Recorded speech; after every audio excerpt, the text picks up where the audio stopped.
Jina linaweza kukunyima kibali ama jina linaweza likakupa kibali. Amina. Jina lako tu lina mambo linayobeba. Jina linaweza likabeba mauti. Ama jina linaweza likabeba baraka. Amina. Jina linaweza likabeba kifo. Amen. Ama jina linaweza likabeba kuinuliwa. Amina. Kwa hiyo kila mmoja hapo alipo ana jina. Amen. Sema nina jina. Nina jina. Sema nina jina. Nina jina. Lakini leo nitakuja nikufunulie. Kama ulikuwa hujui utajua leo. Amina. Ya kwamba lipo jina ambalo hata baba yako mzazi hajui. Amina. Lipo jina ambalo hata baba yako aliyekuzaa halijui. Amen. Hata majirani zako hawalijui. Amina. Lipo jina ambalo Mungu alikupa wewe hata kabla misingi ya ulimwengu hajakuwepo. Amina. Una jina tayari. Amen. Amina.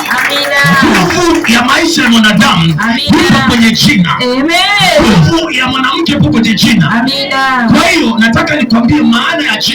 Amen. Unaweza kuwa una jina nzuri, unaitwa Irene. Amina. Jina nzuri mbaya. Amen. Haleluya. Amina. Uchawi hauwezi ukafanya kazi usipopewa jina. Amina. Hauwezi ukatumika bila jina. Amen. Haleluya. Amina. Na ndio maana kuna jambo inabidi ulielewe leo. Amen. Unaweza kuwa unateseka, Amina. unapitia shida, Amina. unahangaika huku na kule. Kumbe tatizo ni jina ulilopewa. Amina. Yamkini ulijui, hilo ndio jina unalokuitia.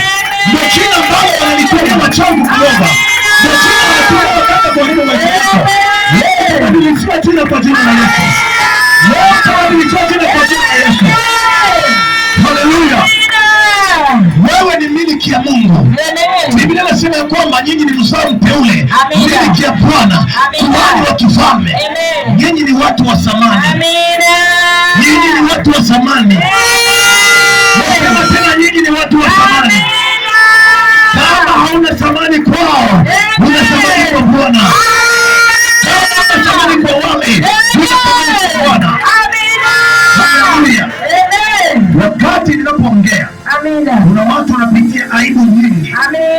Unapitia shida, umekataliwa na jamaa, umekataliwa na ndugu na familia. Nasema leo thamani yako itarejea. Nasema leo thamani yako itarejea. Thamani itarejea. Wakati wakatae, thamani yako itarejea. Lazima taifa kwa jina lako. Haleluya. Biblia inasema kwenye kitabu kile cha Yeremia. Amina.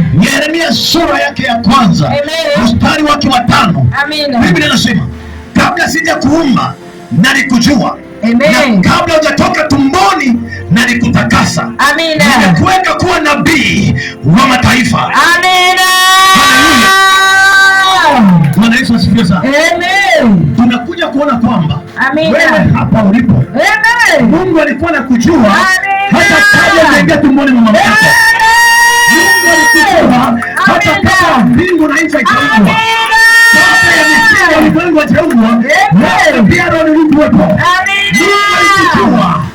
Haleluya. Kuna wakati mtu anajulikana baada ya kuzaliwa. Lakini Mungu aliyekuumba alikujua kabla ya misingi ya ulimwengu haijaumbwa. Haleluya. Angalia, Mungu akamwambia Yeremia, kabla sijakuweka tumboni mwa mama yako nalikujua. Na kabla haujatoka nalikutakasa. Na nikakupa jina, sema jina. Na nikakupa jina kuwa nabii. Sema nabii. Sema nabii. Sema nabii. Nikakupa jina kuwa nabii wa mataifa. Kumbe wewe hapo ulipo una utambulisho.